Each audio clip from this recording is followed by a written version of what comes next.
Pemirsa, memasuki libur Natal dan Tahun Baru, jumlah penumpang di Bandara Soekarno-Hatta mengalami kenaikan, baik keberangkatan domestik maupun internasional. Mayoritas penumpang melakukan perjalanan menuju ke sejumlah daerah di Pulau Jawa, Sumatera, hingga Sulawesi.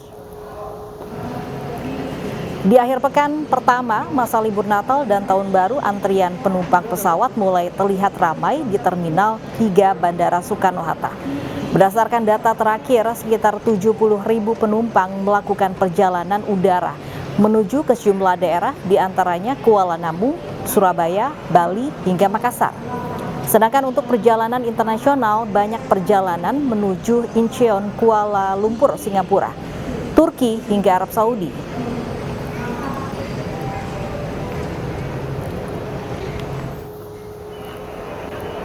Pemerintah telah mengambil langkah mengantisipasi penyebaran varian baru Omikron dengan memperketat aturan perjalanan melalui SE nomor 24 tahun 2021 yang akan berlaku hingga 2 Desember 2022 mendatang.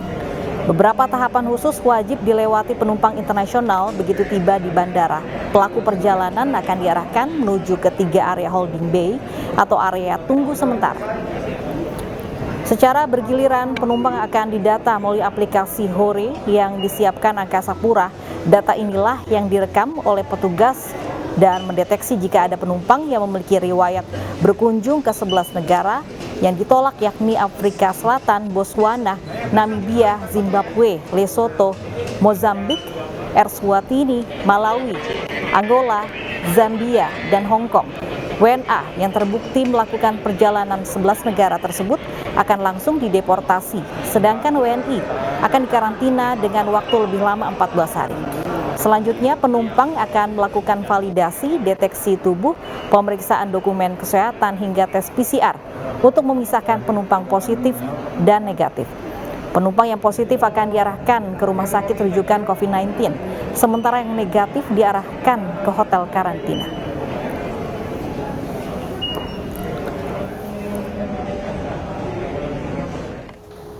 Bagaimana kondisi dan fasilitas hotel yang dijadikan tempat karantina bagi pelaku perjalanan yang kembali ke tanah air? Kita akan tanyakan pada Ibu Melinda Bebiana yang menjalani karantina di salah satu hotel di Jakarta. Selamat siang, Mbak Bebi. Halo, selamat siang Lofi. Baik, Mbak Bebi ini masih menjalani karantina ya?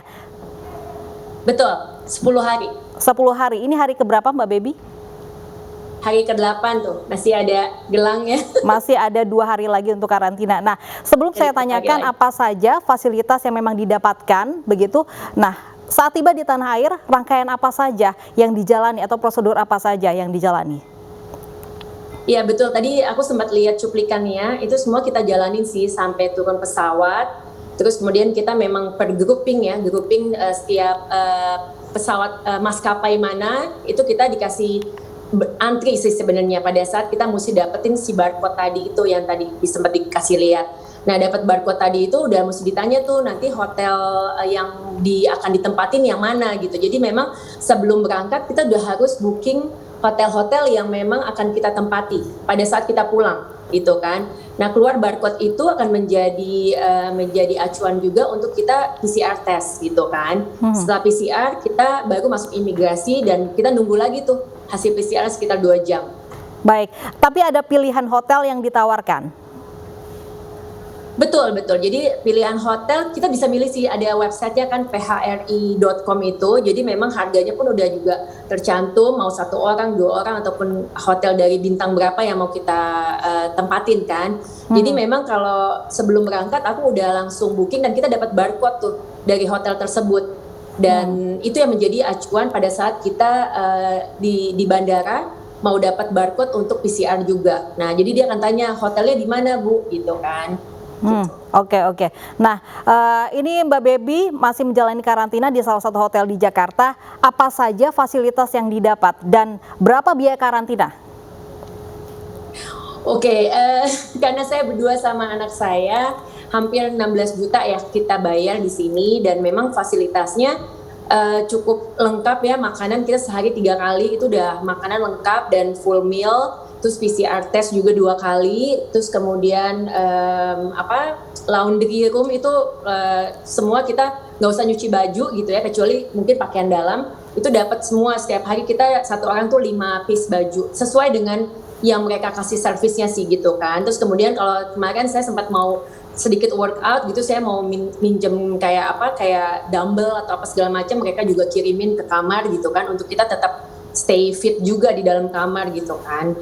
Sama apalagi ya, room service sudah pasti 24 jam, terus sudah gitu kemudian makanan, laundry, cuman memang selama karantina kita diwajibkan untuk membersihkan ruangan sendiri. Dia hanya datang ketika hari kelima gitu kan, housekeeping. Nah itu jadi kita juga mesti yang berberes sendiri gitu kan, walaupun mau perlu kayak towel atau apa segala macam, extra water, itu semua mereka supply sih gitu. Termasuk tidak untuk biaya pengantaran dari bandara ke hotel begitu? Betul, itu juga termasuk. Jadi kemarin pas saya sampai, mungkin buat teman-teman yang mau pulang ke Jakarta ya, banyak banget teman-teman saya juga pada tanya gimana sih prosesnya gitu kan. Jadi pas kita udah dapet si barcode dan udah lewat imigrasi dan PCR, nanti akan dikeluar di luggage, kita kan pasti pick up luggage kan. Nah di situ nanti pas kita keluar tuh udah langsung dijagain, ditanya hotel atau wisma gitu kan. Nah kalau bilang hotel, nanti petugas di situ tuh sangat helpful banget. Mereka langsung kasih tahu, oke, hotel A, B, C itu udah semua udah ada yang jemput gitu. Nah kita langsung barcode tadi PCR kita itu ke dia. Dan dia akan mencarikan hasilnya. Jadi kita duduk manis aja di situ gitu kan. Duduk sebentar, mungkin sekitar sejam lebih ya kalau nggak salah. Jadi memang mereka yang akan udah datang, kita disiapkan mobil untuk pick up satu kalau saya berdua sama anak saya, jadi satu mobil tuh hanya berdua. Baik. Gitu. Baik, dari serangkaian yang dijalani begitu, fasilitas yang didapat, ada tidak keluhan dari Mbak Baby ataupun saran untuk pemerintah terkait karantina ini? Oke.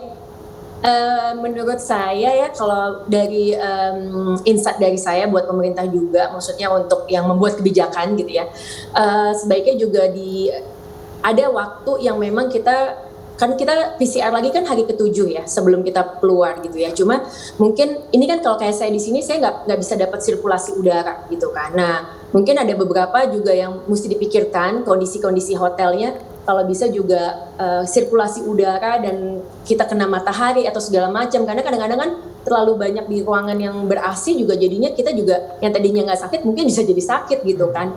Dan supply multivitamin kali menurut aku ya gitu. Baik, terima kasih Mbak Baby sudah menceritakan bagaimana serangkaian fasilitasnya di karantina. Semoga sehat ya, nanti 2 hari lagi menjalani tes PCR negatif COVID-19. Ya. Pemirsa, seorang buruh bangunan di Sukabumi, Jawa Barat tewas tercebur ke dalam sumur sedalam 12 meter. Selengkapnya usai jeda.